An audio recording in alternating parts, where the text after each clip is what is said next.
Teresita e Danilo Valdez voltaram do trabalho para casa. Era uma tranquila noite de sábado, no fim da primavera. Eles esperavam encontrar sua filha, Justine, esperando por eles, mas a casa estava silenciosa. Eles tentaram, sem sucesso, contatar Justine. A mãe de Justine confere as mensagens e vê que a última troca foi às 16h20, quando pediu a Justine para comprar pão antes de voltar para casa. Naquele momento, Teresita não tinha motivos para acreditar que esse simples pedido seria a última troca deles, porque o que aconteceu logo depois assombraria não apenas Teresita e Danilo, mas a nação irlandesa para sempre. Se alguém puder nos ajudar a localizá-la, nós agradeceríamos muito.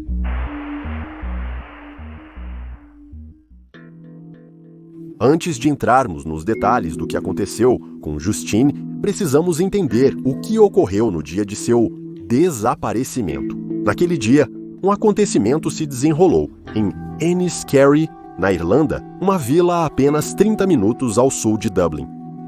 Muitos a descrevem como uma vila de cartão postal, popular entre turistas e cineastas. Para a família Valdez, era um sábado comum. Teresita e Danilo foram trabalhar como normalmente faziam, deixando a filha seguir seu dia. Os pais trabalhavam e moravam com a família na casa Charlesville. Teresita trabalhava como governanta e Danilo era empregado como jardineiro. A família Valdez se mudou das Filipinas para a Irlanda em busca de uma vida melhor.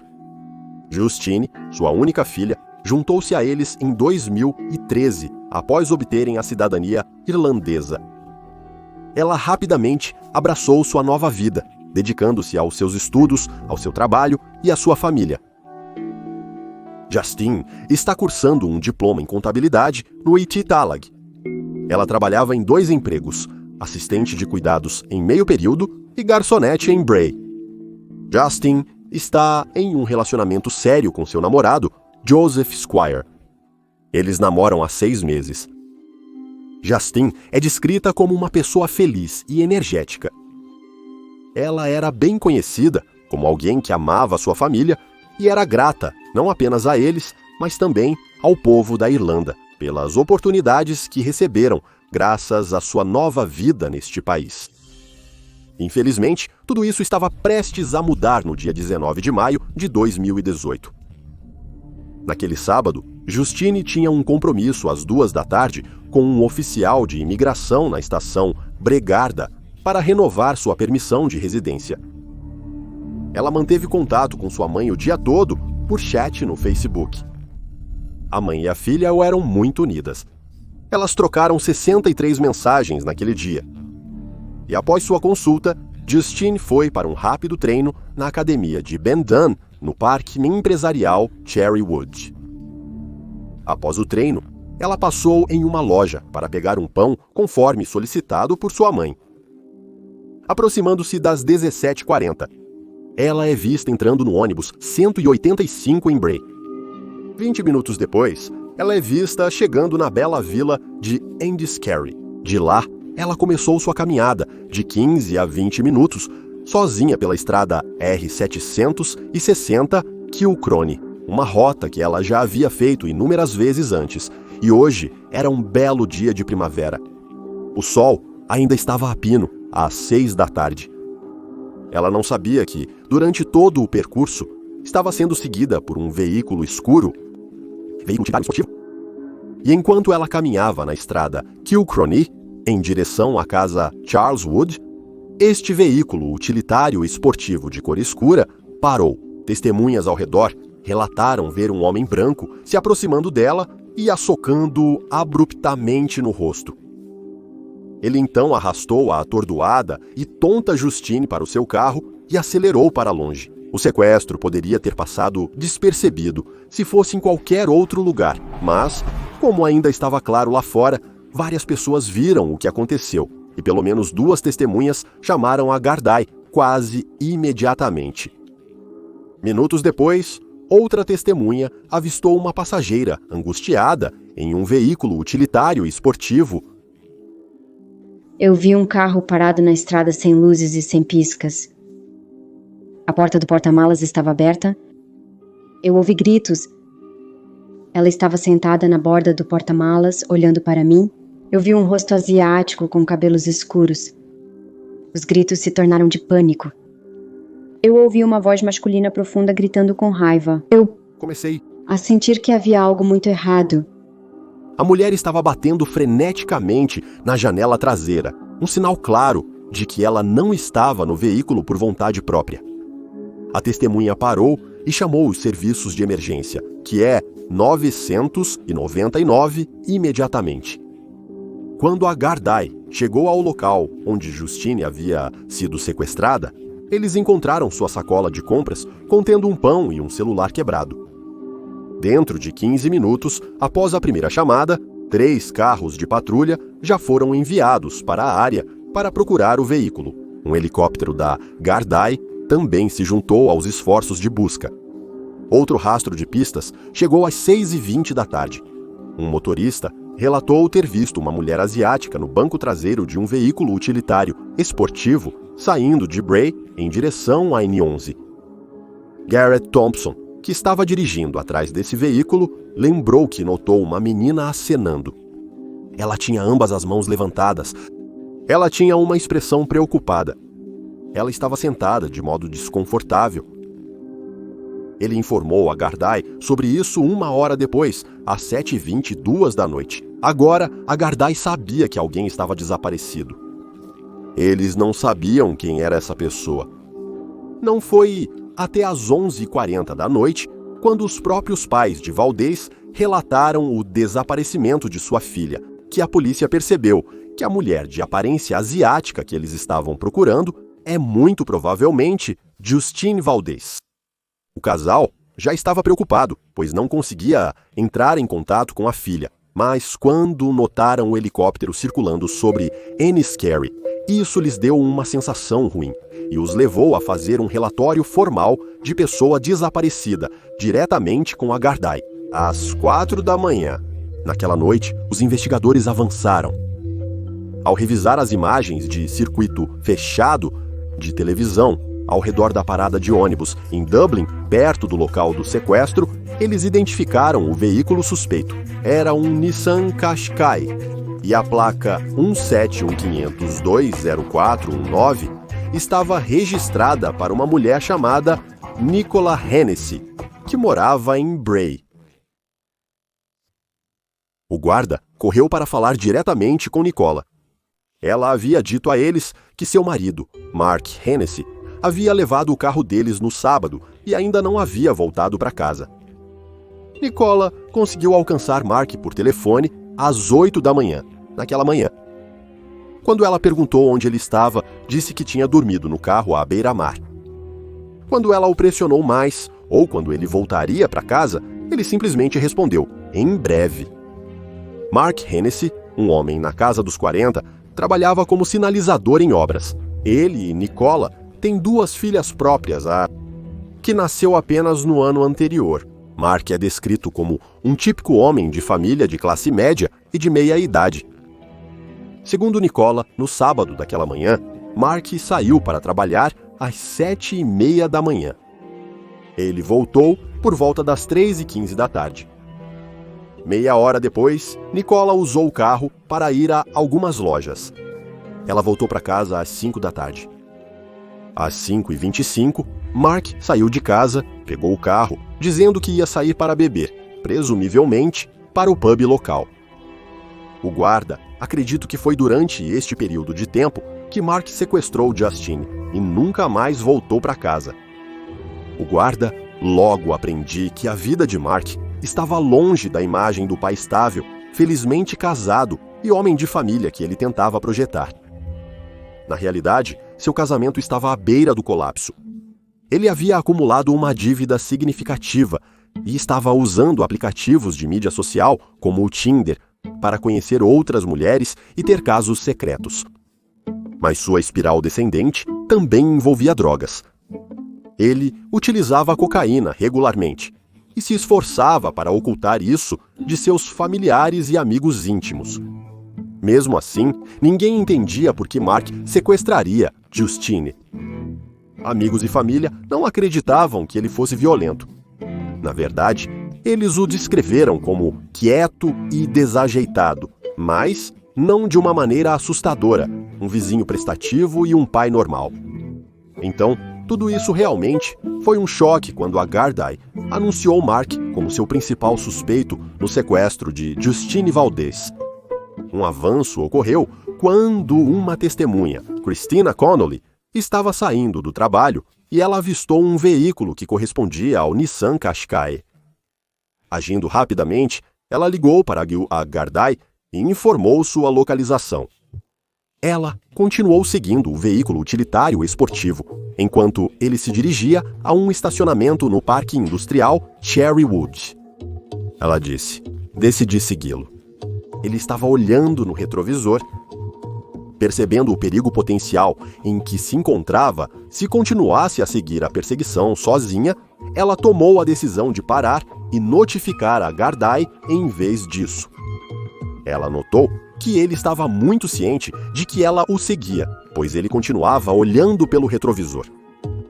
Pouco depois de ela fazer a ligação, uma unidade de resposta armada da Gardaí chegou ao Parque Industrial. Às 20 horas, a Gardaí localizou o veículo de Mark. Havia alguém dentro, possivelmente 2, possivelmente Justine. A Gardaí presumiu que Mark estava lá e que ele estava armado e perigoso, então eles se aproximaram do veículo lentamente, ordenando que ele saísse, mas Mark recusou. Mark parece ter uma lâmina de 10 centímetros ou 4 polegadas em sua mão. É uma faca, Stanley. Então, em um movimento rápido, ele corta seu pulso esquerdo até o cotovelo, sangrando profusamente. O guarda aumentou a pressão, gritando com ele: "Polícia armada, largue a faca!"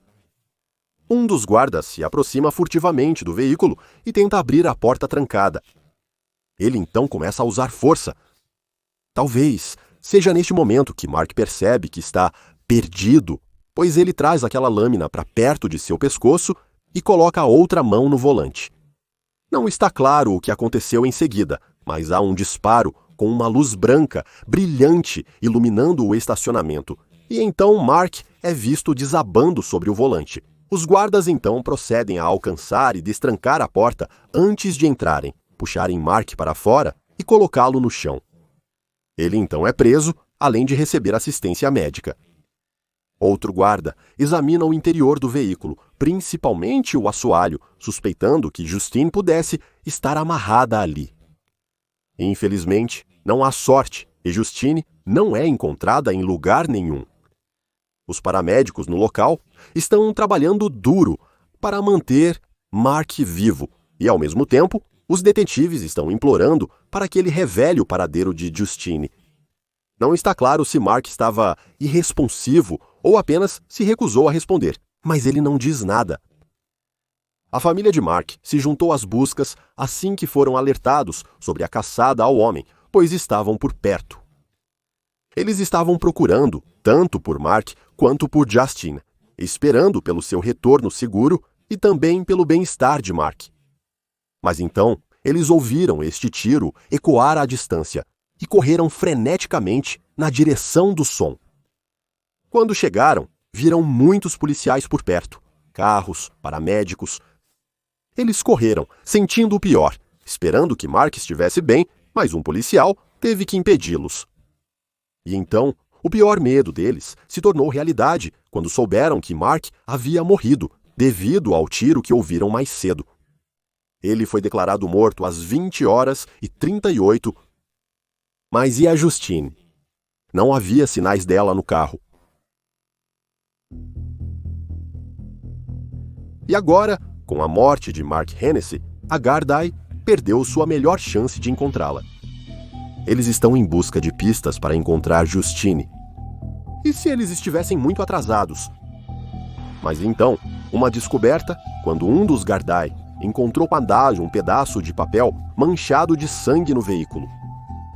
As únicas palavras legíveis eram desculpa e Castelo de Puck. O Castelo de Puck é uma torre fortificada do século XVI, em Rathmichael, sul do condado de Dublin. Hoje, é sobretudo uma ruína. O telhado desapareceu há tempos e restam apenas 4 paredes de pedra em ruínas. Mas esse abandono também pode significar que é um local quase perfeito para esconder alguém. A área ao redor é uma floresta densa, o tipo de lugar que é bonito à luz do dia, mas que se transforma em pesadelos à noite. A Gardai não tinha escolha. Eles esquadrinharam toda a área na esperança de encontrar alguma pista que os levasse até Justine.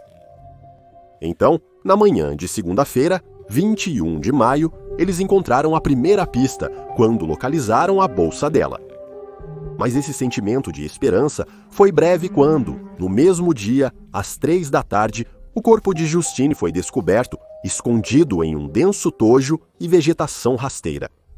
O corpo dela estava rígido e frio. Ela estava morta há bastante tempo. A Gardai acreditava que ela havia sido morta dentro de horas após seu sequestro e deixada lá por vários dias. Foi o pior cenário possível e um pesadelo total para os pais dela. Durante uma investigação para determinar a causa exata da morte de Justine, a doutora Linda Mulligan, uma patologista que também realizou a autópsia em Justine, logo apresentou suas descobertas. A doutora Mulligan confirmou a causa da morte como asfixia devido a estrangulamento manual. Ela determinou que Justine morreu no sábado à noite, pouco depois de seu sequestro. Justine apresentava contusões e abrasões por todo o corpo, mas especialmente nas coxas e genitais. Não pôde ser determinado definitivamente se Justine havia sido estuprada antes de sua morte, mas é muito provável. O laudo toxicológico mostrou que Justine também tinha cocaína em seu sistema, e a Gardai acreditava que Mark a forçou a tomar cocaína, ou que de alguma forma parte da dele acabou em seu sistema. A médica legista, doutora Amira Culinani, chamou a morte de Justine de completamente chocante e disse que era inconcebível como seus pais poderiam lidar com a perda de sua única filha de maneira tão cruel e trágica. Com base em sua investigação, a Gardai apresentou uma linha do tempo dos eventos daquele dia. Mark Hennessy saiu de sua casa às 5h25 da tarde e foi para o pub Ramblers Rest, em Ballybrack. Ele entrou, mas não pediu nada. As pessoas estavam ocupadas com a final da FA Cup na TV, mas testemunhas disseram que Mark parecia agitado. Após cerca de 10 minutos no pub, ele se levantou, disse que estava entediado e partiu. Às 17h43, as câmeras de circuito fechado de televisão flagraram ele saindo e partindo em seu carro. Ele teria visto Justine andando sozinha em Cherrywood após o treino na academia. Ele continuou a segui-la e a perseguir, observando-a enquanto ela pegava o ônibus 185. As câmeras do ônibus confirmaram que o carro dele o seguia o tempo todo. Ele estava seguindo a mesma rota até Justine descer do ônibus. Uma teoria alternativa sugeriu que Mark conhecia Justine antes, tendo-a conhecido por um app de namoro online, mas sem evidências disso. A Gardai acreditava que este não era um ato premeditado, mas sim um crime de oportunidade impulsionado pelo forte, desviante e sexual desejo de Mark. Por volta das 6h50 da tarde, outro motorista relatou ter visto um Nissan Qashqai preto dirigindo de maneira errática na Puck's Castle Lane. Esta estrada leva ao castelo de Puck. A Gardai acreditava que Mark estava com Justine, seja no carro ou no próprio castelo de Puck, e então terminou a vida dela estrangulando-a até a morte. Depois disso, ele despejou o corpo dela onde poderia escondê-lo na vegetação rasteira.